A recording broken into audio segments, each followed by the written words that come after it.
And with how things Yeah, are going, like with everything coming to a head as far as the supply chain issues and everything, like, is it really likely that it's going to be 5 years that they're going to fix this? Even with like, no, right. like, No, even if I don't know, like it's just no. But like, I right. mean, you get an idea of what 31 like people should keep that in mind. 30, Yes, like way people know what they're in for. It could take 30 years for inflation to get under control, the control that the Fed is looking for, which is 2%. And right. I mean, I didn't even think about that. Like, wow, we didn't even have 2% inflation through most of my like early life. Like, fuck. I mean, when you're a kid, you're not buying crap, so you Yeah, don't of realize course. it. Right. But You didn't do it. But still though, it's like to have that come back like a normalcy, we could have this inflation, maybe, yes, maybe, because I mean, raising fractional of a basis point on the interest rate that the Fed's lending out at. Really, it's just not going to tackle this like raising it like a few basis points at once. But then if you do that, the odds of like, market tanking recession becomes massive. So we're just playing this juggling act between do we go with recession or do we allow inflation to keep going? And it's probably going to be like a little bit of both, where you start seeing, the inflation keep going, but like maybe not just like super, super out of control. And then like, you start mhm, watching equities, bonds, and markets just start like slowly dropping more and more and more. So like it kind of equals out to like if we had crazy inflation or just or a terrible market, the combination of the two could wipe people out if you think about it like that. oh yeah, Because now, definitely. the average person with their 401k, like we watched so many people get wiped out in 2008, where just like I had like 200 grand in there and it's gone now, like Hmm. another situation like that in combination with the ever changing, like, because it doesn't look like gas is going to go much lower than like somewhere in the high $4 now. At least that's where it is here in Hmm. California.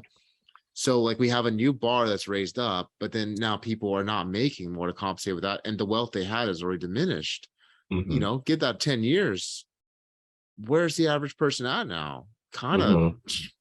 check the check and penniless, really. Yeah, and where can anyone put their money at that point? Like, savings are fucking useless. They're Mm-hmm. all less than 1%. Like, shoot, Right. my savings account is like 0.30%. Right. It It's started at nothing. it started at Yes. 0.75.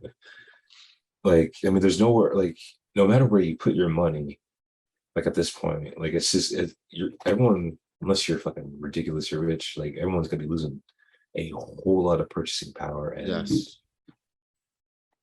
like You know, it's almost like there's no end in sight for there it. really isn't. The situation is this is like what people warned, like Peter Schiff's been talking about this forever. The kick the can down the road moment. This is Hmm. where the can meets the wall, and we're at the wall, and that's why we're gonna watch such a systemic collapse of things. You know, um, if you just have if you have less worth, you just keep getting priced out. Like the inflation keeps going up on everyday goods. There's less jobs available, there's less growth.